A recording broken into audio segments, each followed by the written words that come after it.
తెలంగాణలో లోక్సభ ఎన్నికల ఫలితాలు ఎట్లా ఉండవచ్చు? రేవంత్ రెడ్డి భవిష్యత్తు, ఆయన ముందున్న సవాళ్ళు. ఇక్కడ చదువుకున్న మూర్ఖులు ఎక్కువ సంఖ్యలో ఉన్నారు కూర్చొని. రాముని మీద భక్తి ఉండొచ్చు, కానీ మోడీని రాముని అవతారంగా ఈ పిచ్చేందని నాకు అర్థమవుతలేదు. కానీ ఎందుకు ఇంత బాధపడుతున్నారు మీరు? అది ఏదో మీ అకౌంట్కి వెళ్ళి డబ్బులు పోయినట్లు, మీకేదో నష్టం, ఎందుకు అంత బాధ? ఎందుకు? నేను కూడా స్పిరిచువల్ పర్సన్ని, నేను ఆధ్యాత్మికం నాకు కూడా ఉంది. ఎంత కొట్టుకున్నా కూడా, కేసీఆర్ ఎంత కాకిలాగా అరిచినా కూడా, చంద్రబాబు పోయి ఎంత అరిచినా, జగన్ ఎంత అరిచినా కూడా పడేది దానికే పడతాయి. ఫలితాలు ఎట్లా అంటే లోక్సభ ఎన్ని రావచ్చు మనకు తెలంగాణలో? బీజేపీ నా మాటలు వినే వాళ్ళు ఎవరు కూడా డైజెస్ట్ చేసుకోకపోవచ్చు, అంగీకరించకపోవచ్చు, బూతులు తిడుతూ పోస్టులు కూడా పెడతారు. వాళ్ళకు సలాం పెట్టనియండి. అంటే రేవంత్ రెడ్డి, నరేంద్ర మోదీ కలిసి ఇద్దరు వాళ్ళ మధ్య ఒక అండర్స్టాండింగ్ వల్ల ఇట్లా జరిగింది అనేది నేను అనుకుంటున్నా. అంటే మీ ఉద్దేశంలో కాంగ్రెస్ పార్టీ బీజేపీ గెలుపుకు కృషి చేసిందని మీరు అనదలుచుకున్నారు? ఇండైరెక్ట్గా వాళ్ళకు అప్పుడే కుదిరింది అండర్స్టాండింగ్ అని. ఇప్పుడు 5 ఏళ్ల తర్వాత ఎట్లుంటుంది చెప్పండి? ఇప్పుడున్న సిచ్యువేషన్లో ఎవరెవరి మధ్య ఉంటుంది పోటీ? నెక్స్ట్ ఉంటే బీజేపీ వర్సెస్ కాంగ్రెస్ ఉంటుందేమో. మరి అది ఆయనకు అర్థం కాదా కేసీఆర్కు? రేవంత్ రెడ్డి 5-6 సీట్లు వస్తే కనుక మరి ఆయన నాయకత్వానికి ఇబ్బంది కాదా? అవసరమైతే 5 ఏళ్ళు కాదు 10 ఏళ్ళైనా కూడా ఆయనే సీఎం ఉంటాడు. అదేమిటి? సీఎం సీటు కోసమే టీడీపీ నుంచి కాంగ్రెస్లోకి వచ్చాడు. సీఎం సీటు కోసమే పీసీసీ ప్రెసిడెంట్ అయ్యాడు. సీఎం సీటు కావాలనుకొని చెప్పి ముఖ్యమంత్రి అయ్యాడు. ఆయన దాన్ని ఎట్టి పరిస్థితుల్లో వదులుకోవడానికి సిద్ధంగా ఉన్నాడు. పైన ఒకవేళ కాంగ్రెస్ వస్తే, లేదా కేసీఆర్ చెప్తున్నట్టు ప్రాంతీయ పార్టీల కూటమి చెప్తున్నారు, అక్కడ జగన్ వస్తే కాంగ్రెస్తో జగన్ కలవవచ్చా? ఈడీ ఎవరి చేతిలో ఉంటే జగన్ వాళ్ళ చేతిలో ఉండాల్సి వస్తుంది. ఆ కేంద్రంలో ఉన్న సన్ఫ్లవర్ వైపు జగన్ ఉండాల్సిందే, లేదా చంద్రబాబు అయినా ఉండాల్సిందే.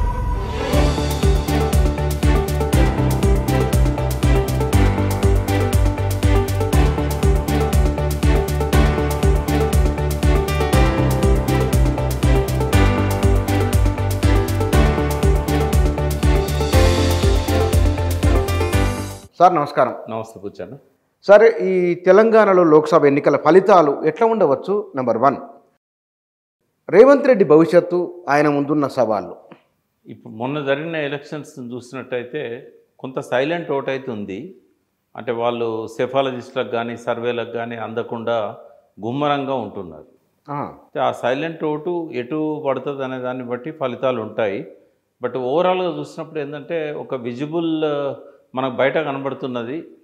బీజేపీకి కొద్దిగా ఎక్కువ స్థానాలు వచ్చే అవకాశాలు కనబడుతూ ఉన్నాయి. ప్రధానంగా అంటే మోడీ చేసిన క్యాంపెయిన్ కావచ్చు, తర్వాత జై శ్రీరామ్ పేరుతో వాళ్ళు ఒక ఉద్యమాన్ని నడిపిన ఒక 5-6 నెలల నుంచి, అయోధ్య గుడి ఆవిష్కరణ తర్వాత వీటి ఎఫెక్ట్ కొంచెం ఒక రకంగా నేనైతే దీన్ని ఒక మేనియా అని అనగలుగుతా. అంటే ఒక పిచ్చిలో పడ్డారు జనాలు. జనం గురించి కామెంట్ చేయడానికి నాకు ఎటువంటి అభ్యంతరం ఉండదు. ఎందుకంటే నేను జనం ఓట్ల కోసం ఈ జీవితంలో ఎన్నడూ నేను ప్రయత్నం చేయను, గతంలో చేయలేదు. కాబట్టి జనంలో ఉన్న పిచ్చిని కూడా నేను పిచ్చిగానే చెప్పగలుగుతా. అయితే ఆ శ్రీరామ్ పిచ్చి మాత్రం బాగా పట్టుకున్నది. భక్తి అంటారు. భక్తి అన్నారు దాన్ని. అది మౌఢ్యం. భక్తి వేరు. భక్తి గుండెల్లో ఉంటుంది, హృదయంలో ఉంటుంది. ఇంట్లో ఫోటో పెట్టుకొని బుచ్చన్న శ్రీరాముని మొక్కితే నేనేం తప్పు పట్టా నిన్ను. కానీ ఎంత దూరం పోయిందంటే చదువుకున్న మూర్ఖులు కూడా, చదువురాని వాళ్ళ గురించి నేను ఎక్కువ కామెంట్ చేయాలి. ఎందుకంటే వాళ్ళు అక్షర జ్ఞానం లేని వాళ్ళు కావచ్చు, లేకుంటే సంస్కారం ఉన్నా కూడా వాళ్ళ జీవితాలు వాళ్ళు గడుపుతుంటారు. కానీ అక్షర జ్ఞానం ఉన్న మూర్ఖులు కొందరు వాట్సాప్ గ్రూపులల్లో మోడీ శ్రీరాముని అవతారంగా ప్రచారం చేశారు. అంటే బాధపడన్నా ఏం చేయాలనో అర్థం కాలేదు. ఎందుకంటే మనం అంటాం చదువుకున్న సమాజం చాలా గొప్పది, అంబేద్కర్ చెప్పాడు, చదువుకుంటే బాగా మంచి నిర్ణయాలు తీసుకుంటారని. బట్ నాకు కనబడ్డది ఏంటంటే తెలంగాణ సమాజంలో, బయట ఏ రాష్ట్రంలో ఎట్లుంది పక్కకు పెడదాం, ఇక్కడ చదువుకున్న మూర్ఖులు ఎక్కువ సంఖ్యలో ఉన్నారు కూర్చొన్న. ఈ మూర్ఖులకు రాజకీయం అర్థం కాదు, సమాజం పట్టదు, ప్రజలు పట్టరు. ఏది చేసినా మేనేలాగానే చేస్తారు. అప్పుడు తెలంగాణ ఉద్యమంలో కూడా అదే మేనేతో వచ్చారు. అంటే తెలంగాణ వస్తే మాకు వస్తుందనే ఒక నమ్మకంతో పాటు ఒక పిచ్చి, అది మంచి పిచ్చి. ఇదేంటంటే మోడీని శ్రీరాముని అవతారంగా చిత్రించడం ఏందో నాకు అర్థమవుతుంది. మీరు ఒకసారి హిందీ ఛానల్ చూసినట్టయితే ఆ క్యాంపెయిన్ టైం అంతా కూడా మోడీ భగవంతుని అవతారం అని చెప్పి ఎడ్యుకేటెడ్స్ నేషనల్ టీవీలో చెప్పడం కూడా మనకు కనబడుతుంది. అంటే ఈ సమకాలీన సమాజంలో ఇవన్నీ డైజెస్ట్ చేసుకోలేకపోతున్నా నాలాంటి వాడు. రాముని మీద భక్తి ఉండొచ్చు, కానీ మోడీని రాముని అవతారంగా ఈ పిచ్చేందని నాకు అర్థమవుతలేదు. ఇక గా లెవెల్లో పిచ్చి ముదిరినాక బీజేపీ రాకపోతే ఏమొస్తుంది బూచన్న? కానీ ఎందుకు ఇంత బాధపడుతున్నారు మీరు? అది ఏదో మీ అకౌంట్కి వెళ్ళి డబ్బులు పోయినట్లు మీకేదో నష్టం, ఎందుకు అంత బాధ ఎందుకు? ఏమేమో భుజన్న, నేను 50 ఏళ్ళు ఈ సమాజాన్ని మార్చాలని నక్సలైట్ ఉద్యమంతో కూడా అసోసియేట్ అయిన వాడిని. ఈ జీవితం నిరర్ధకం అయిపోతుంది కదా, ఏం చేయలేకపోయినాం కదా మనము. పీపుల్స్ వార్ కూడా ఏం చేయలేకపోయింది, ఏతువా సంఘాలు ఏం చేయలేకపోయినాయి, నాస్తిక సంఘాలు ఏం చేయలేకపోయినాయి. మతం అనేది ఒక విశ్వాసం, మతం అనేది ఒక సంస్కృతి, మతం అనేది ఒక జీవన విధానం. దీన్ని రాజకీయాలకు రంగుపులిమి ప్రధానమంత్రి సైతం ఎలక్షన్ కమిషన్ నియమాలను గాలికొదిలి అయోధ్యను, శ్రీరాముని, తల్వాల బియ్యాన్ని ఏంది అంతా ఈ సమాజంలో ఉన్నందుకు బాధపడాలన్నా, గర్వపడాలన్నా, లేకపోతే ఏం చేయాలి? అంటే ఈ ప్రభావాలన్నీ ఈసారి ఎన్నికల్లో ప్రభావితం చూపబోతున్నాయి అనేది. ఇవన్నిటి ప్రభావం వల్ల మనిషిగా తన నిర్ణయం తీసుకోలేకపోతున్నాడు, తను కాన్షియస్గా ఉండలేకపోతున్నాడు. నేను కూడా స్పిరిచువల్ పర్సన్ని, నేను ఆధ్యాత్మికం నాకు కూడా ఉంది. కానీ నేనేం విగ్రహారాధన ఎవరిని మొక్కను, అట్లే ఉండమని అందరినీ కూడా నేను చెప్పను. ఎవరైతే మనస్ఫూర్తిగా భక్తి ఉన్నదో వాళ్ళని నేను గౌరవిస్తా, విశ్వాసాలను గౌరవిస్తా, సంస్కృతిని వాళ్ళు ఏ మతాన్ని నమ్ముకొని ఆ మతంలో ఉన్న ఆ విశ్వాసాలను, ఆ నమ్మకాలను ఆచరించే వాళ్ళని నేను గౌరవిస్తా. అది ఏ మతం అన్నా కానివ్వండి, మతం మంచిదే, కానీ మతం పేరుతో మౌఢ్యం మంచిది కాదనేది నేను చెప్పేది. అది ఆ పిచ్చి తలకెక్కించాడు మోడీ. ఇక తలకెక్కించినాక మనం ఎంత కొట్టుకున్నా కూడా, కేసీఆర్ ఎంత కాకిలాగా అరిచినా కూడా, చంద్రబాబు ఎంత అరిచినా, జగన్ ఎంత అరిచినా కూడా పడేది దానికే పడతాయి. అంతేనా? అంటే మీ ఉద్దేశం తెలంగాణలో మొదటిసారిగా తెలంగాణలో రూరల్ తెలంగాణ స్పందిస్తుంది బీజేపీకి, ఇదివరకు లేకుండే. ఇదివరకు ఏంటంటే ఇక్కడ వామపక్ష సంస్కృతి, నిజాంకు వ్యతిరేకంగా పోరాడిన సంస్కృతి, 100 ఏళ్ళుగా ఇక్కడ ఈ అంధవిశ్వాసాలకు వ్యతిరేకంగా ఉన్న సమాజం ఇది. మతం అందరి మనసులో ఉండేది, కానీ ఈవెన్ హిందూ ముస్లింలు కూడా అన్నదమ్ముల్లాగా గంగా జమున తహజీబ్ లాగా ఉన్న ప్రాంతం ఇది. ఇక్కడ ఏంటంటే ఆ మతం అనేది బాగా తలకెక్కింది. చాలా దారుణం ఏంటంటే, సరే లెఫ్ట్ భావాలుండి చాలా కాలం విప్లవోద్యమాలలో త్యాగాలు చేసిన వాళ్ళ నెత్తుల్లో కూడా ఈ మతం ఎక్కింది. ఇక అది మోడీ అనేవాడు అసాధ్యుడు. అంతేనా? మార్క్సిజాన్ని పక్కకు చూసి ఆ మత మోడీ అని ఎత్తిన పెట్టుకున్నారు. ఏదో ఒక లాజిక్తోని మోడీని సమర్థిస్తున్నారు. అంటే మీరు అన్నది ఎవరు కమ్యూనిస్ట్ పార్టీలో పనిచేసిన వాళ్ళు కూడా విప్లవ పార్టీలలో పనిచేస్తున్నాడు. కమ్యూనిస్ట్ పార్టీ అయితే నేను పట్టించుకోను, ఎందుకంటే వాళ్ళు చెప్పడం కమ్యూనిజం చెప్తారు, కానీ చేసేటప్పుడు వాళ్ళ జీవితం వాళ్ళ ఇష్టం. బట్ విప్లవ పార్టీలలో పనిచేసిన వాళ్ళకు కూడా ఎక్కింది ఇది. అంటే ముస్లిం వ్యతిరేకత అనేది అంత లెవెల్కి తీసుకుపోతున్నారు. వ్యతిరేకత సర్వగమన ఫలితాలకు వద్దాం. ఫలితాలు ఎట్లా అంటే లోక్సభ ఎన్ని రావచ్చు మనకు తెలంగాణలో? బీజేపీ 8-9 వస్తాయి అనుకుంటున్నాను నేను. 8-9 అంటే ఇది ఒక కాన్స్పిరసీ చిన్న. ఒక పక్కన మత మౌఢ్యాన్ని ప్రచారం చేయడం అనేది ఒకటైతే, అయోధ్య జై శ్రీరామ్ పిచ్చిలో పడేయడం ఒకటైతే, రెండవది ఏంటంటే అసెంబ్లీ ఎన్నికల్లో, పార్లమెంట్ ఎన్నికల్లో ఒక అండర్స్టాండింగ్ ఎవరికి ఉన్నా లేకున్నా రేవంత్ రెడ్డి గారికి ఉందని నేను నమ్ముతున్నా. ఎవరితో? మోడీ గారితో. ఎందుకు అని అంటే, గతంలో కూడా మీ ఛానల్లో చెప్పాను నేను, ఒక కాన్స్పిరసీతోనే అప్పుడు సంజయ్ని వెనక్కి లాగారు. అంటే ఆటో ఇమ్యూన్ డిసీజ్ అని కూడా చెప్పాను నేను. అంటే ఆటో ఇమ్యూన్ డిసీజ్ అంటే తన లోపల ఉన్న రోగ నిరోధక శక్తే తనను దహించి వేస్తుంది. ఓకే, అది ఆటో ఇమ్యూన్ డిసీజ్ అంటారు. అయితే బీజేపీలో సంజయ్ చాలా దూకుడుగా ముందుకు పోతున్న సమయంలో సంజయ్ని వెనక్కి లాగడాన్ని అప్పుడు చాలామంది అర్థం చేసుకోలేదు. అది కేసీఆర్ మీదకి నెట్టారు. కేసీఆర్ చెప్పిండు కాబట్టి సంజయ్ని తప్పించారు, కిషన్ రెడ్డికి ఇచ్చారు, కిషన్ రెడ్డి కేసీఆర్కు బాగుంది అని. అది ఒక తప్పుడు ప్రచారంతో చాలామంది అందులో పడిపోయారు. కానీ వాస్తవంగా ఏంటంటే ఒక ఉద్దేశపూర్వకంగా సంజయ్ని వెనక్కి లాగారు. ఎందుకు అంటే ట్రయాంగిల్ ఫైట్ అయితే బీఆర్ఎస్ వస్తుంది. 10 years పనిచేసిన తర్వాత యాంటీ ఇన్కంబెన్సీ ఉన్నప్పుడు ట్రయాంగిల్ ఫైట్లో మళ్ళీ అధికార పార్టీ వచ్చే అవకాశం ఉంటుంది. కాబట్టి ముఖాముఖి పోటీ పెడితే కనుక అపోజిషన్ అంతా పోలరైజ్ అవుతుంది. ఆ ఉద్దేశంతోనే అసెంబ్లీ పెద్ద మోడీకి ఇంట్రెస్ట్ లేదు. ఎందుకంటే వాళ్ళు ఒక 3 ఏళ్ళ నుంచి ఇక్కడ మాదాపూర్లో హైటెక్ సిటీ బిల్డింగ్, పెద్ద బిల్డింగ్లో కొన్ని వందల మందిని పెట్టి వరుసగా వారం వారం రిపోర్టు తీసుకుంటూ 3 years నుంచి కష్టపడ్డారు. ఎంతవరకు లాక్కరాగలిగారంటే 35 స్థానాల కంటే ఎక్కువ పోటీ ఇవ్వలేని పరిస్థితి ఉంది బీజేపీకి అనేది వాళ్ళకి అర్థమైంది. ఆ 35 కూడా బండి సంజయ్ వల్ల పెరిగినాయి. ఒక వేవ్ క్రియేట్ చేసిండు. 35 స్థానాల వరకు నువ్వా నేనా అనే పోటీలో బీఆర్ఎస్తో కొట్లాడే స్థాయికి తెచ్చాడు. బట్ 35 స్థానాలతో అధికారం రాదు కదా. అందుకని ఏం చేశారంటే పార్లమెంట్ ఎన్నికల్లో మోడీని బలపరిచేటట్టుగా, అసెంబ్లీ ఎన్నికల్లో కాంగ్రెస్ను పరోక్షంగా వచ్చేటట్టు చేయడం అనేది ఒక ప్లాన్ ప్రకారం జరిగిందని నా విశ్లేషణ. నాకు దాన్ని ఇక్కడ నా మాటలు వినే వాళ్ళు ఎవరు కూడా డైజెస్ట్ చేసుకోకపోవచ్చు, అంగీకరించకపోవచ్చు, బూతులు తిడుతూ పోస్టులు కూడా పెడతారు. వాళ్ళకి సలాం పెట్టనియండి. బట్ నా విశ్లేషణ ఏంటంటే ఒక అండర్స్టాండింగ్, ఒక వాళ్ళ తెర వెనుక అండర్స్టాండింగ్ అనేది, అంటే రేవంత్ రెడ్డి నరేంద్ర మోదీ కలిసి ఇద్దరు వాళ్ళ మధ్య ఒక అండర్స్టాండింగ్ వల్ల ఇట్లా జరిగింది అనేది నేను అనుకుంటున్నా. అందుకే అసెంబ్లీలో చాలా స్థానాల్లో ముఖాముఖి వచ్చింది, పార్లమెంట్లో కూడా చాలా స్థానాల్లో ముఖాముఖి వచ్చింది. ఇక్కడ ఎక్కడైతే కొంత కాంగ్రెస్కు గట్టి క్యాండిడేట్స్ ఉన్నారో అక్కడ బీజేపీ పెద్ద సీరియస్గా ప్రయత్నం చేయలేదు, వీక్ క్యాండిడేట్లను పెట్టింది. ఎక్కడైతే బీజేపీకి స్ట్రాంగ్ క్యాండిడేట్స్ ఉన్నారో వాళ్ళని గెలిపేయడానికి రేవంత్ రెడ్డి కూడా ప్రయత్నాలు చేశాడనేది నేను నమ్ముతున్నా. అందుకే ఇవాళ వాళ్ళకు 9, వీళ్ళకు 6, 15 పోతాయని నేను అనుకుంటున్నాను.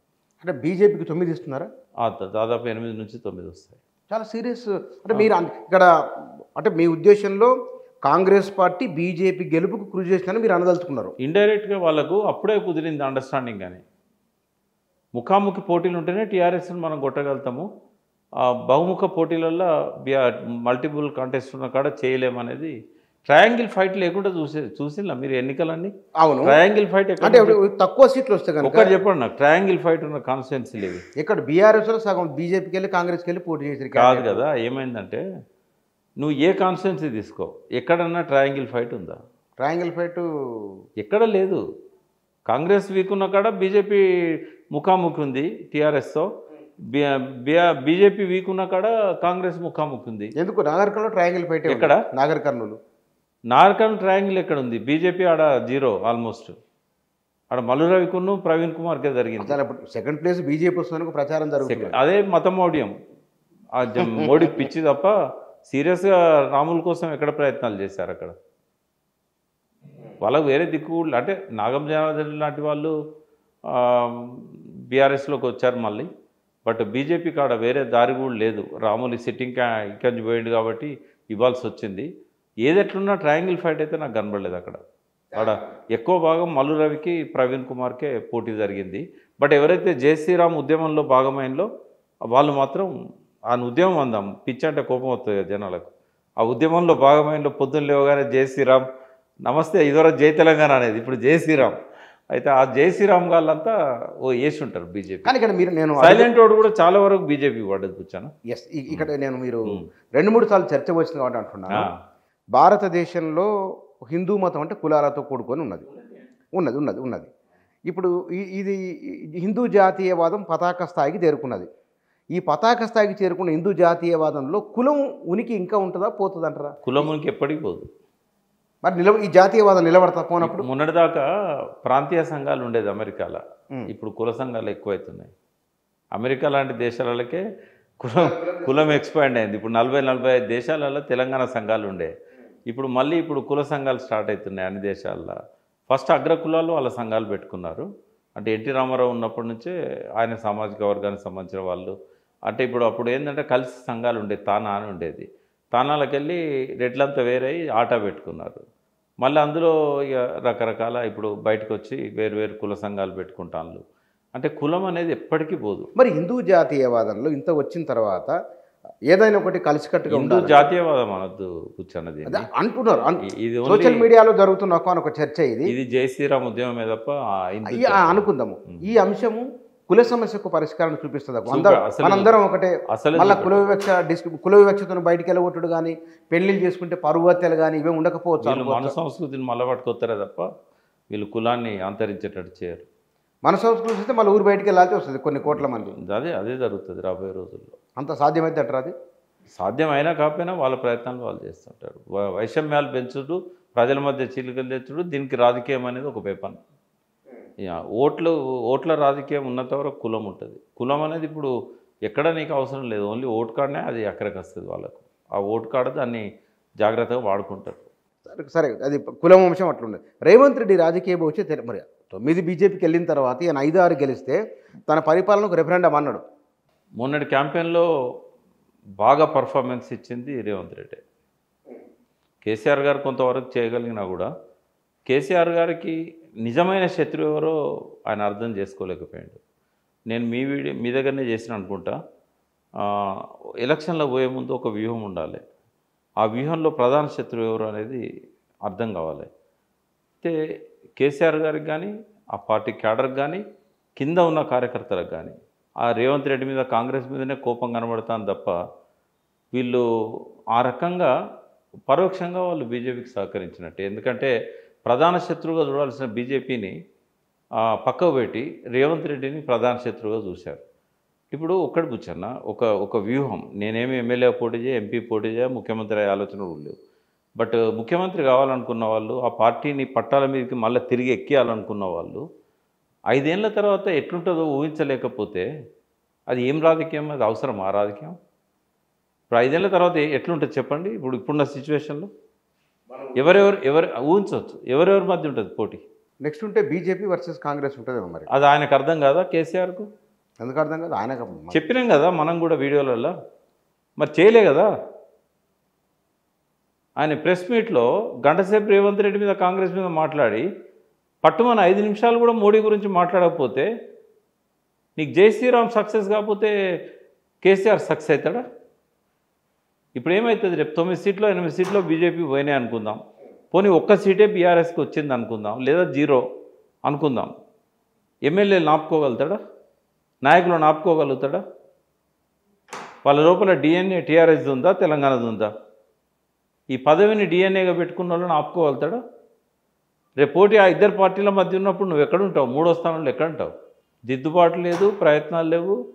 ఆ బీజేపీని ఒక శత్రువుగానే చూసినట్టు కనబడదు మనకు. ఇంకా నేను ఒక మాట అన్న ఎక్స్ట్రీమ్ పోయి ఒక ఛానల్లో 16కు 16 ఓవైసీ పక్కకు పెడితే 16 కాంగ్రెస్ గెలిచినా పర్వాలేదు, కానీ బీజేపీని ఒక్క సీటు కూడా గెలవకుండా నిలువరించాలి అని చెప్పాను. ఆ పని చేస్తే బాగుండేది కదా. కనీసం బీజేపీని కట్టడి చేస్తే కొంతవరకు టీఆర్ఎస్ నెక్స్ట్ ఎలక్షన్లో ముఖాముఖి ఉండేది కదా. అంటే ఇప్పుడు ఇక్కడ కేసీఆర్ ప్రచారం చేయడం వలన బీఆర్ఎస్ కంటే బీజేపీకి ఎక్కువ ప్రయోజనం జరిగిందని మీ ఉద్దేశమా? ఇప్పుడు నువ్వు కాంగ్రెస్ను బాగా విమర్శిస్తేవి, నీకేవద్దని మొన్ననే కదా ప్రజలు డిసైడ్ చేసుకున్నది. అప్పుడు ఏం చేస్తారు వాళ్ళు? నీకేనప్పుడు బీజేపీకి వేస్తారు. మొన్న కాంగ్రెస్కి వేస్తాం, ఈసారి బీజేపీకి వేస్తామని చెప్పి ఓపెన్గానే చెప్తున్నారు కదా. తర్వాత కింద సరే కొంతమంది కార్యకర్తలు వాళ్ళకి తెలుసో తెలియకనో బీజేపీ గెలిచినా పర్లేదు కానీ కాంగ్రెస్ గెలవద్దని చెప్పి నువ్వు అన్న నాగర్ కర్నూలులోనే కొంతమంది రాములు కోట్లు వేయించారు. లోపల ఎక్కడో శ్రీరామ్ ఉంటాడు, శ్రీరామ్ ఫీలింగ్ లోపల ఎక్కడో ఉంటుంది. ఎట్లా మనం గెలుతలేం కదా. ఇప్పుడు కొంతమంది ఉంటారు, మేము ఏం రా భయ్, మేము బీఆర్ఎస్కి ఏమంటారు. సరే బీఆర్ఎస్కి అయిపోతుంది, కాంగ్రెస్కి ఏకని చెప్తారు. అంటే ఒక స్ట్రాటజీ పైనుంచి నువ్వు ఇచ్చుంటే కాంగ్రెస్ గెలిచినా పర్లేదు కానీ బీజేపీ గెలవద్దని పరోక్షంగానన్నా నువ్వు నీ క్యాడర్కి ఒక మెసేజ్ ఇచ్చి నీ ప్రచారం అంతా బీజేపీకి అగెన్స్ట్గా నువ్వు ఫోకస్ చేస్తుంటే కాంగ్రెస్ గెలిస్తే నష్టం లేదు కూర్చొని. ఎందుకంటే 5 ఏళ్ల తర్వాత రేవంత్ రెడ్డిని ఎదుర్కోవడం అనేది కేసీఆర్కి చాలా ఈజీ అవుతుంది. కానీ బీజేపీ ఆ స్థానంలోకి వచ్చినాక వాళ్ళిద్దరితో నువ్వేం ఎదుర్కొంటావు? అంటే ఎవరైనా సరే, నేను చాలామంది అంటున్నారు బీజేపీ వస్తే మళ్ళీ చాలా కష్టం అని. మనిషికి బతుకుదెరు గ్యారంటీ ఇవ్వనప్పుడు, ఉద్యోగం ఇవ్వనప్పుడు, సమస్యల గురించి మాట్లాడినప్పుడు ఏ భావోద్వేగమైన ఎంతకాలం ఉంటుంది? ఎంత మోడీ మ్యానే ఎంతకాలం పనిచేస్తుంది? అది సాధ్యమేది కాదు కదా. అవన్నీ చూడరు కదా. ఇప్పుడు మతం అనేది అన్నిటికీ అతీతం. ఆకలికి, తిండికి, అన్నిటికీ. తిండి లేకపోయినా పర్లేదు కానీ మత విశ్వాసాలు అనేవి టాప్ లెవెల్లో ఉంటాయి.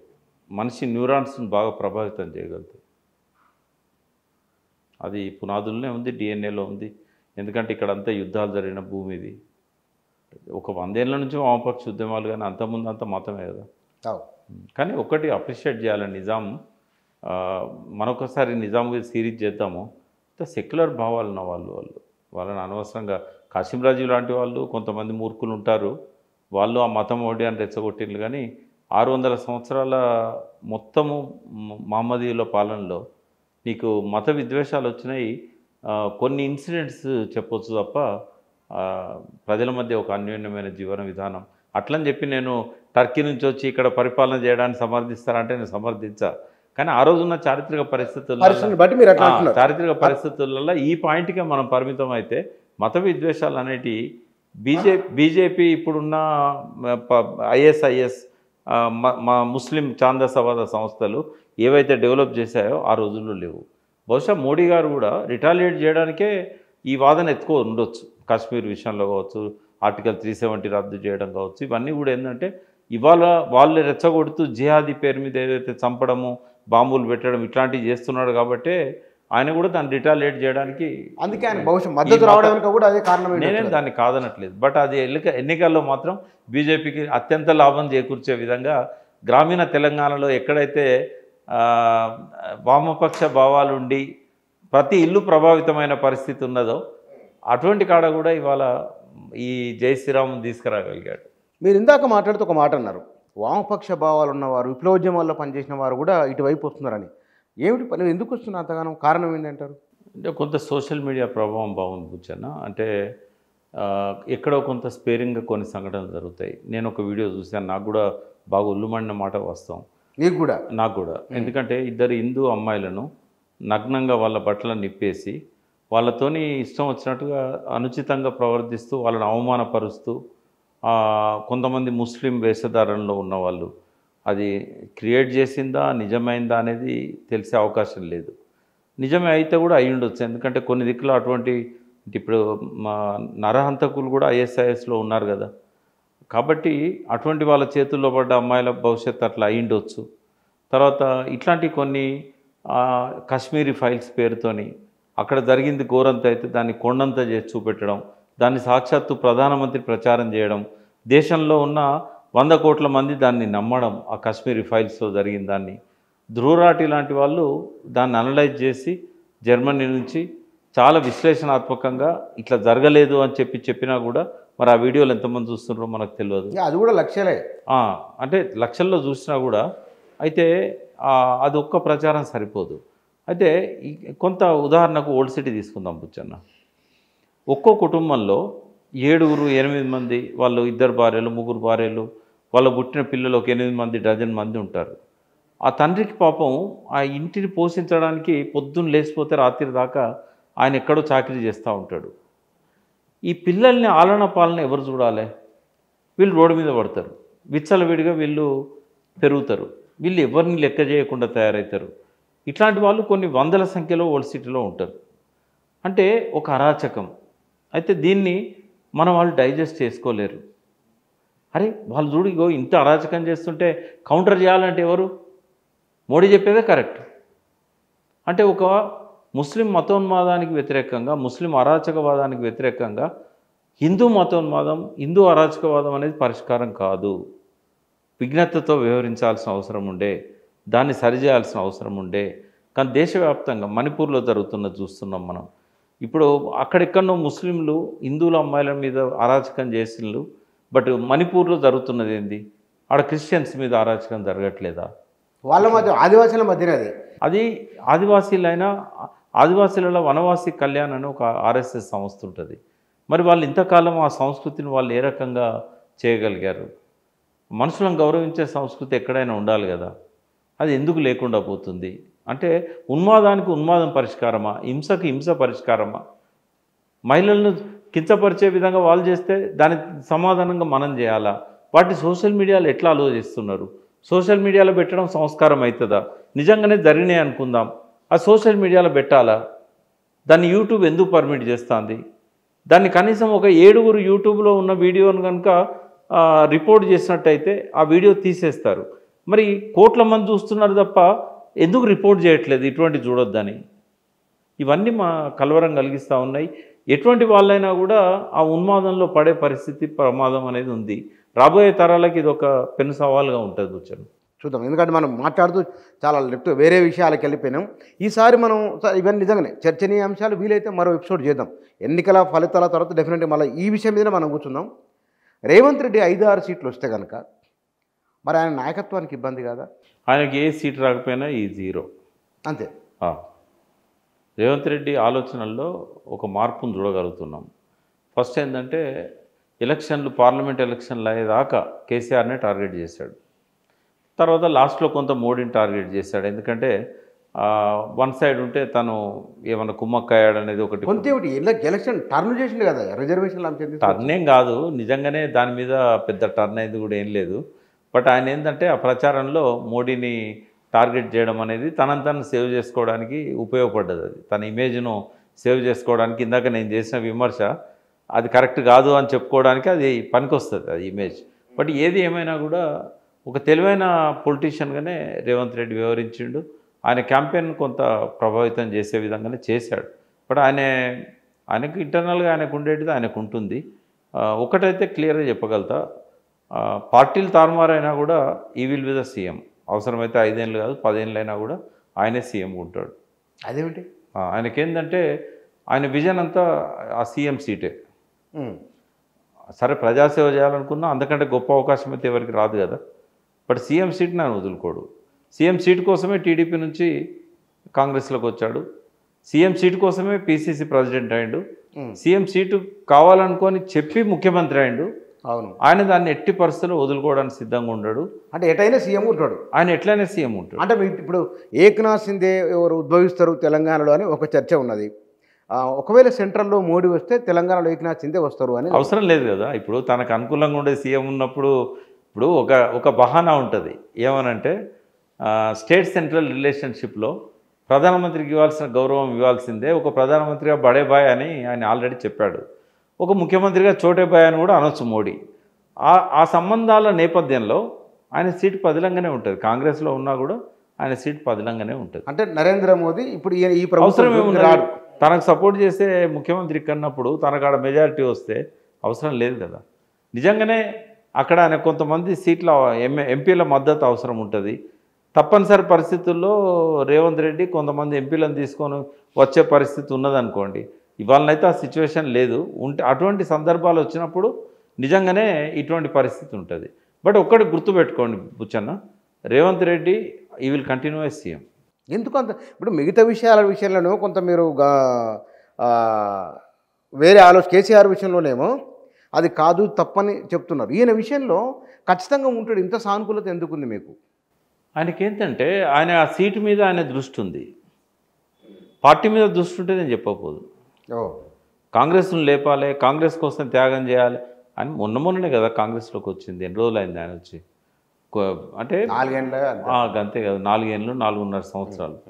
సో ఆయన ఆ సీటు కోసం ఆయన ఏమైనా చేయగలుగుతాడు. ఒక మనిషి తనకి ఇది కావాలి అనుకున్నప్పుడు బ్రహ్మదేవుడు కూడా ఆయన నొసటి రాతను మార్చలేడు. ఆ పట్టుదలే పంచభూతాలను తనకు అనుకూలంగా తీసుకొస్తాయి. ఆ సీక్రెట్ రేవంత్ రెడ్డికి బాగా తెలుసు. తనకు అనుకూలంగా అన్ని శక్తులను తనకు అనుకూలంగా మలుచుకోవడం, దానికోసం ఏం చేయాలనో అన్నీ చేయడం, తన మాటను అవసరమైతే మార్చుకుంటాడు, తన చేతులను మార్చుకుంటాడు, ఏదైనా చేయగలుగుతాడు ఆయన. కాబట్టి అంత పట్టుదల ఉన్న మనిషిని అంత ఈజీగా ఆ స్థానం నుంచి కదిలించడం అనేది ఎవరికీ సాధ్యం కాదు. మీరు చాలా క్లారిటీ ఉన్న విషయంలో. కానీ ఉత్తర భారతదేశంలో ఈసారి నరేంద్ర మోదీకి సీట్లు తగ్గుతున్నాయని 200-240 లోపు అది ఇంకా దాటమని ఒకానొక చర్చ ప్రారంభమైంది. చాలా పెద్ద ఎత్తున జరుగుతున్నది. అక్కడ నార్త్లో కూడా నరేంద్ర మోదీ మాట్లాడిన మాటలు కొంచెం సెట్ బ్యాక్ అవుతున్నాం, తగ్గుతున్న సీట్లు అనే దాంతోనే ఆయన విస్పష్టంగా పుస్తక తాళి దిగిపోతాయని చెప్పి ఇవాళ కూడా మా పేపర్లు వచ్చినాయి. అది నిజంగానే తగ్గొచ్చా? ఎట్లా ఊహిస్తున్నాం మనం? అది ఇప్పుడు అక్కడ దేని మీద ఆధారపడి ఓట్లు పడతాయి ఎక్కువగా? మన అచ్చంపేట అడవులకు కూడా జై శ్రీరాముడు వచ్చిండంటే ఉత్తర భారతదేశంలో జై శ్రీరామ్ వేవ్ ఎంత ఉంటుంది కూర్చొన్న? ఒక అయోధ్య చాలు కదా అక్కడ నార్త్ ఇండియా మొత్తాన్ని తీసుకురావడానికి. మధ్యప్రదేశ్లో కాంగ్రెస్ను కూల్చేసినా కూడా, అధికారంలోకి వచ్చిన కాంగ్రెస్ను కమల్నాథ్ ప్రభుత్వాన్ని కూల్చేసినా కూడా నెక్స్ట్ టైం మళ్ళీ బీజేపీని అధికారంలోకి తీసుకొచ్చారు కదా. నేను అనుకుంటే అక్కడ పెద్దగా యాంటీ ఇన్కంబెన్సీ ఉన్నట్టు నాకు కనబడట్లేదు. బట్ ఏమన్నా ఉన్నా కూడా జై శ్రీరామ్ కొట్టుపడేస్తుంది. అక్కడ ఏమాత్రం తగ్గవు. On its own it will come to the power. అందరు అంటున్నట్టుగా 220-200 అని నేనైతే అనను. 100% బీజేపీ అక్కడ అధికారంలోకి వస్తుంది. అన్ని సీట్లలో వాళ్ళకు తగ్గడానికి ఎక్కడ స్కోప్ అయితే కనబడతలేదు. యాంటీ ఇన్కంబెన్స్ అనేది పెద్దగా ఉండదు ఆడ. ఎందుకంటే ఉత్తరప్రదేశ్ అండ్ బీమారు రాష్ట్రాలు అంటారు వాటిని. అవును, బీమార్ రాష్ట్రాలలో మధ్యప్రదేశ్, బీహార్, ఉత్తరప్రదేశ్ దశాబ్దాల పాటు రొట్టె ముక్క కూడా దొరకకుండా కూలీ పని చేసుకోవడానికే వాళ్ళ బతుకులను ఆగం చేసిన కాంగ్రెస్ను 5-6 సార్లు అధికారంలోకి తెచ్చిన ప్రజలు వాళ్ళు ఆలోచిస్తారా యాంటీ ఇన్కంబెన్సీ గురించి? ఓకే, అంటే ఇంకా బీజేపీ డోకలేదని అర్థం. అక్కడైతే ఇక్కడ సౌత్ ఇండియాలో కొంచెం తెలంగాణలో ఎక్కువ సీట్లు వస్తాయి, కర్ణాటకలో కూడా వస్తాయి. బట్ తమిళనాడులో కూడా బెటర్ అవుతుంది వాళ్ళ పరిస్థితి. కేరళలో మాత్రం వాళ్ళకి పెద్దగా ఉండదు. ఆంధ్రప్రదేశ్లో మా టీడీపీతో ఉంది కాబట్టి అక్కడ ఏమన్నా కొంత వాళ్ళకు కొన్ని సీట్లు రావచ్చు. బట్ అక్కడ ఎవరు గెలిచినా కూడా మోడీ మనుషులే కదా. ఆడ చాలా తెలివిగా ఎంత క్లెవర్గా మోడీ వివరించిందంటే, జగన్ మీద కేసులు ఉన్నంతకాలం మోడీని కాదని పోలేడు. ఆబ్సెంట్ కమ్మంటే పార్లమెంట్లో ఆబ్సెంట్ అవుతాడు, అవసరమైతే తనకు మద్దతు ఇవ్వమంటే మద్దతు ఇస్తాడు. కాబట్టి ఒకవేళ మోడీ జగన్తో ఉంటే చంద్రబాబు వ్యతిరేకిస్తాడు కాబట్టి చంద్రబాబు దిక్కు చేరిండు. ఇటైనా మనదే, అటైనా మనదే. ఇది చాలా క్లివర్ గేమ్ మోడీ ఆడిండు.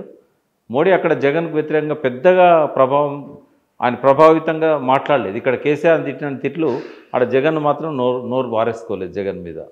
మొదటి మీటింగ్లో అయితే ఏం మాట్లాడలేదు, తర్వాత చివరి మీటింగ్లో ఒకసారి ఏదో అనలేదని విమర్శ వచ్చింది కాబట్టి అది అన్నాడు.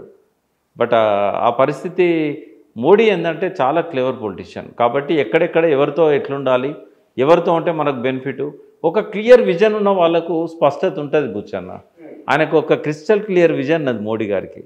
ఈ దేశాన్ని ఏం చేయాలి, తన పార్టీని ఎట్లా ముందుకు నడపాలి, తను రాజకీయాల నుంచి రిటైర్ అయ్యేదాకా ప్రధానమంత్రి ఎట్లా కొనసాగాలి, క్లారిటీ ఉంది ఆయనకున్నది, రేవంత్ రెడ్డికి ఉన్నది. రేవంత్ రెడ్డి ముందున్న సవాళ్ళు ఇది అంతవరకు బాగానే ఉంది. 10 ఏళ్ళు పరిపాలనలో బాగానే ఉంటాడు. ఆయన పార్టీ పరంగా అంత అనుకూలంగా ఏం లేదు. పార్టీలో ఆయనను ముఖ్యమంత్రి కావాలనుకున్న వాళ్ళు డజన్ మంది ఉన్నారు. ఇప్పటికీ అట్లే ఉన్నారు వాళ్ళు. ఆయన ఏదో కొంత సాటిస్ఫై చేసి మాట్లాడుతున్నారు కానీ వాళ్ళ భావన అయితే ఉంటుంది కదా. ఆయన ముందున్న పాలనాపరంగా ఉన్న సవాళ్ళు, పార్టీలో ఉన్న సవాళ్ళు ఏమేమి ఉన్నాయి ఆయన ముందు? పార్టీలో ఉన్న సవాళ్ళు ఏంటంటే, కొంత ఎవరికి వాళ్ళు సీఎం కావాలనే ఆకాంక్షలు అందులో చాలామందికి ఉన్నాయి. వాళ్ళని కలుపుకొని పోవాలి. ఆయన ఒక్కటేమో కలుపుకొని పోవాలి, రెండవది మీరు ఏం చేసినా సీఎం కాలేరు అనే ఒక అభద్రతా భావాన్ని కూడా వాళ్ళకి ఇవ్వాలి. ఆయనకు రేపేదన్నా భవిష్యత్తులో ముందుగా వచ్చే ప్రమాదం పొంగులేటి నుంచి వస్తుంది అనేది మీడియాలో ప్రచారం అవుతున్నది. కొన్ని వీడియోలు చూశాను నేను. పొంగులేటి నాకు మంచి మిత్రుడు, అటువంటి ప్రయత్నం చేస్తాడని నేనైతే అనుకోవడం లేదు. But Ponguleti is a powerful man in Congress now. ఆయన రేవంత్ రెడ్డి తర్వాత ఎక్కువ అత్యంత శక్తివంతుడు ఆ పార్టీలో పొంగులేటి. న్యాయంగానే అంటే సహజంగానే ఒక అభద్రత భావం రేవంత్ రెడ్డికి ఉండొచ్చు. పొంగులేటిని కొంచెం జాగ్రత్తగా చూసుకోవాలి. పొంగులేటి చేతిలో రెవెన్యూ ఉంది. రెవెన్యూ ఉందంటే 1000 కోట్లు ఆయన చేతిలో ఉన్నట్టే, ఆయన ఖజానాలో ఉన్నట్టే. ఏ రాత్రి అంటే ఆ రాత్రి 10,000 కోట్లన్నా కూడా హైదరాబాద్ రియల్ ఎస్టేట్ కింగ్స్ ఎవరైతే ఉన్నారో, నేను మాఫియానా, దే ఆర్ మాస్టర్స్, వాళ్ళు ఆయనకు తెచ్చేయగలుగుతారు. కాబట్టి ఒక ప్రధానమైన పోర్ట్ఫోలియో ఆయన చేతిలో ఉంది. ఆయనే సహజంగా సంపన్నుడు, తెలివి కల్లవాడు, అంబిషన్ ఉన్నవాడు. కాబట్టి పొంగులేటి ఎప్పుడు పక్కలో బల్లమే అనేది ఒకటి.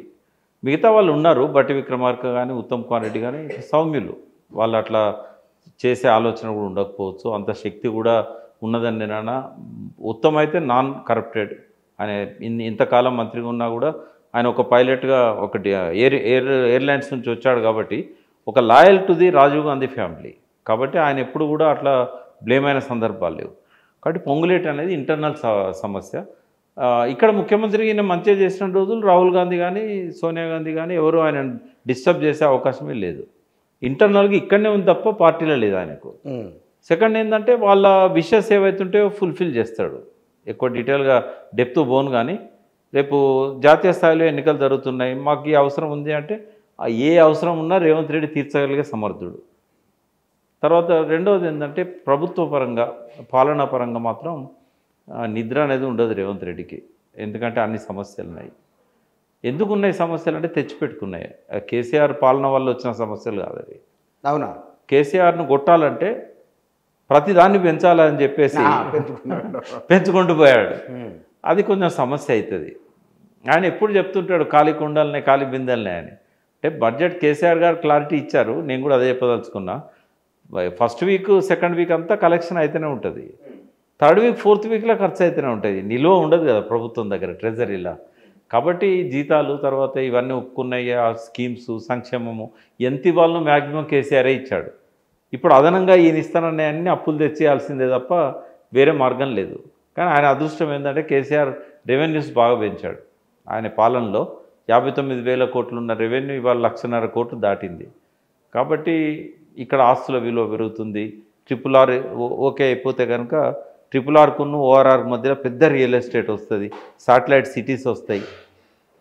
ఇప్పుడే ఇవాళ మీటింగ్లో తీసుకోబోతున్నారు వాళ్ళు క్యాబినెట్ మీటింగ్లో 100% ధరలు పెంచుతారు. దాంతో రిజిస్ట్రేషన్ ఇన్కమ్ అనేది 100% పెరుగుతుంది. పైనుంచి అప్పులు తీసుకురావడానికి ఒక కార్పొరేషన్ పెడుతున్నారు. అప్పులను రీస్ట్రక్చరింగ్ చేస్తామంటున్నారు. రుణమాఫీ ఒకేసారి చేస్తానంటున్నాడు.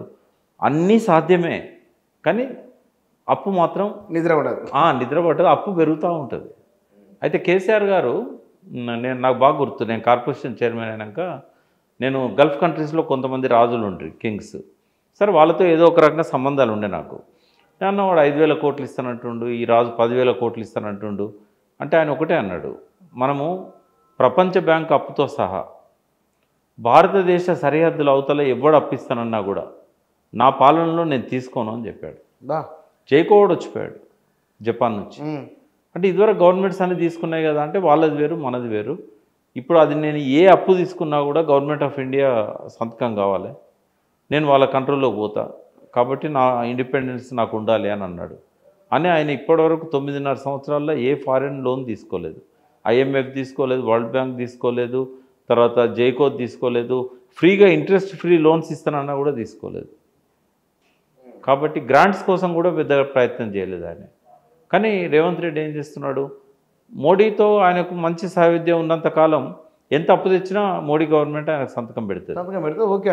ఒకవేళ రేపు కాంగ్రెస్ వచ్చినా కూడా అధికారంలోకి ఆయన గవర్నమెంటే కాబట్టి సంతకం పెడుతుంది.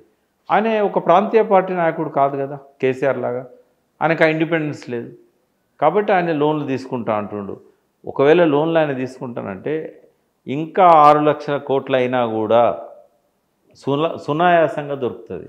కార్పొరేషన్లు దీని పరిధిలోకి రావు. ఏది మనకు 3.5 లిమిట్ ఏదైతే ఉన్నదో FRBM పరిధిలోకి రావు కార్పొరేషన్లు.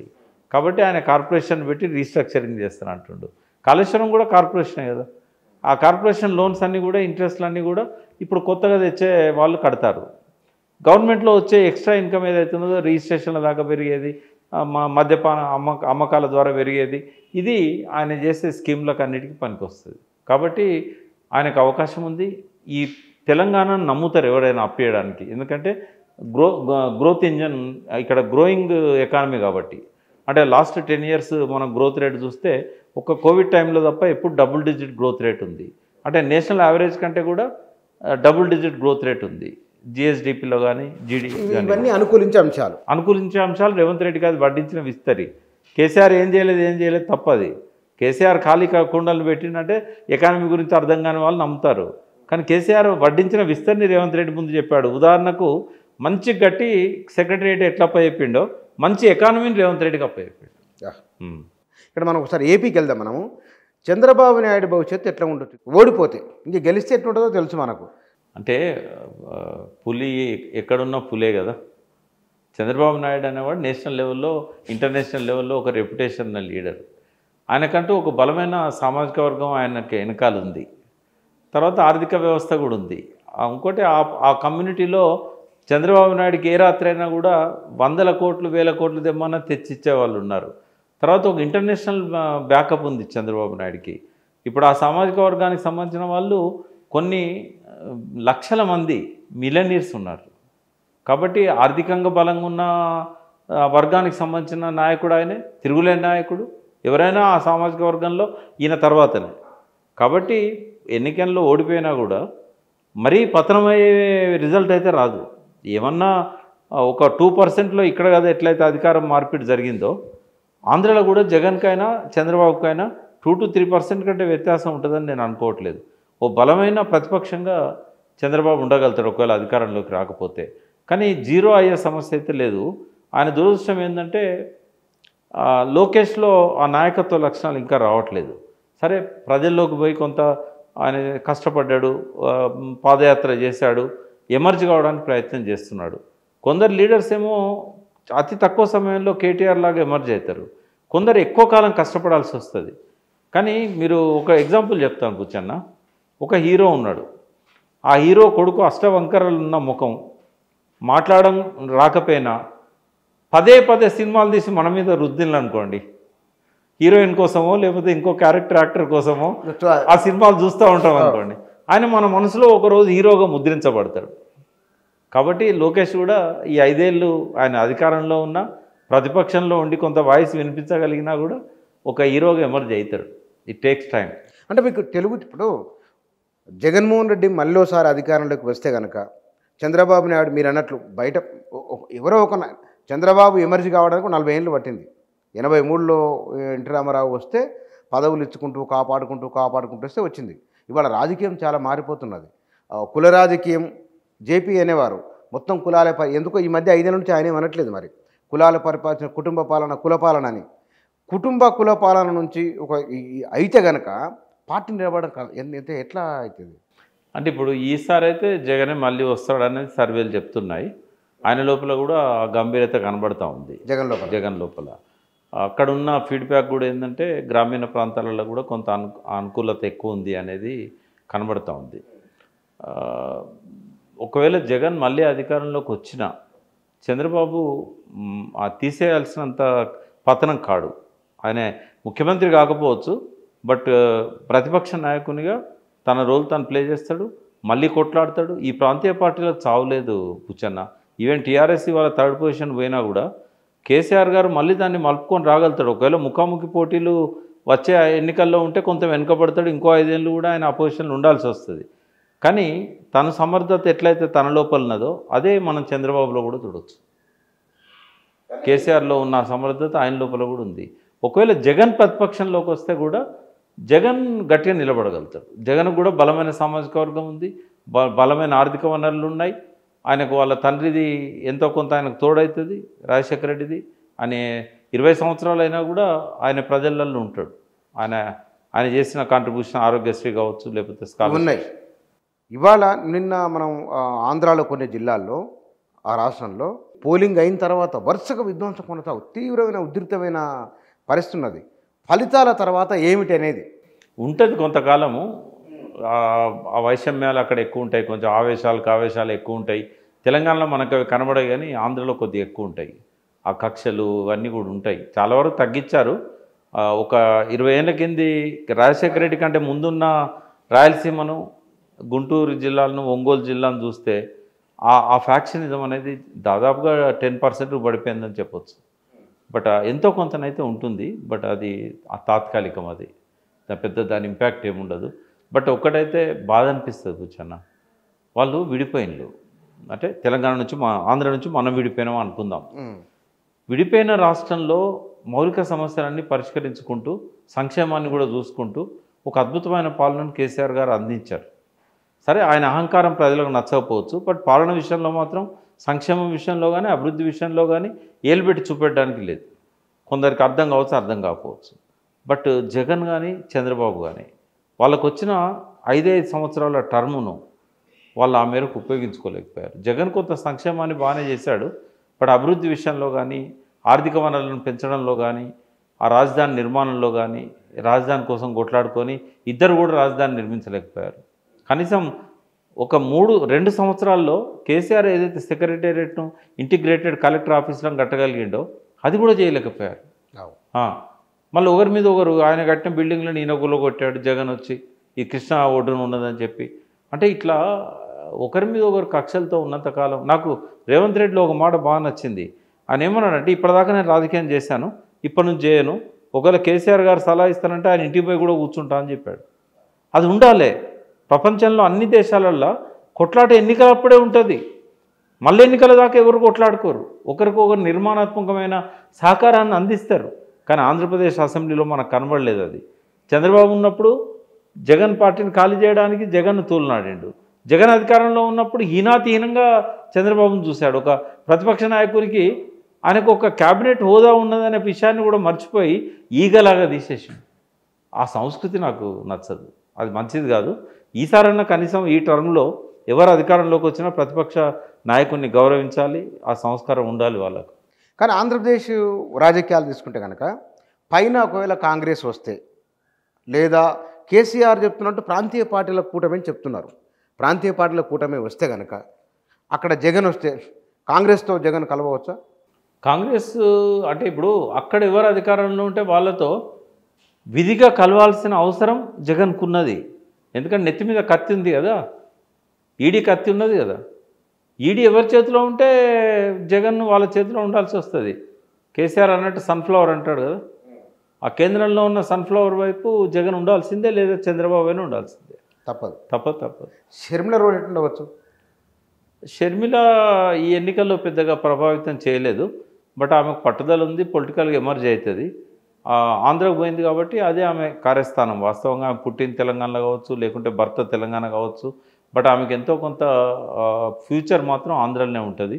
ఆమె కష్టపడితే 5 ఏళ్లలో కాంగ్రెస్ పార్టీని లేపగలుగుతుంది. అంత ఉందా? జగన్ ఉన్న తర్వాత అంటే జగన్ కూడా రేపు అవసరమైతే వాళ్ళిద్దరూ మెర్జ్ అయ్యే అవకాశం కూడా ఉంటుంది. ఇప్పుడు వైఎస్ఆర్సీపీ కాంగ్రెస్తో వైషమ్యం వల్ల బయటకు వచ్చింది, కానీ అది ఇస్తే కాంగ్రెస్లో అంతర్భాగమే కదా. రేపు పరిస్థితి అనుకూలంగా వచ్చినప్పుడు షర్మిల జగన్ ఇద్దరు కూడా వాళ్ళ కుటుంబ తగాదాలు ఎట్లా పరిష్కరించుకుంటారో పార్టీ పరంగా కూడా ఐక్యమయ్యే అవకాశం ఉంటుంది. ఒకవేళ కాంగ్రెస్ అధికారంలోకి వచ్చింది అనుకుందాం, ప్రాంతీయ పార్టీలను కలుపుకొని, అది పెద్ద ఎక్కువ కాలం పట్టదు అక్కడ వాళ్ళిద్దరు ఒకటై కాంగ్రెస్ను మళ్ళీ పునర్వ్యవస్థీకరించడానికి. అంటే మీరు చెప్తున్న దాని ప్రకారం తెలంగాణలో బీజేపీకి హోల్డ్ ఉండే అవకాశం ఉంది లోక్సభ, ఆంధ్రప్రదేశ్లో జగన్ మళ్ళీ వస్తారు మీ అంచనా, జాతీయ రాజకీయాల్లో నరేంద్ర మోదీ మళ్ళీ ప్రధానమంత్రి అవుతాడు అనేది ఇది. అవును. Right sir, thank you. ఒకవేళ కనుక మనం మాట్లాడుతున్నాయి సరిగ్గా 15-20 ఎక్కువ లేదు, వారం 10 రోజులు తర్వాత మళ్ళీ మనం కలుద్దాం, కూర్చుందాం. ఎట్లాగో మనం సిరీస్ అనుకున్నాం కాబట్టి దానికంటే ముందు ఈ ఫలితాలు అనంతర ప్రభావాలు దాని మీద మరో ఇంటర్వ్యూ పెట్టుకొని మళ్ళీ కలుద్దాం sir. Thank you very much. Thank you.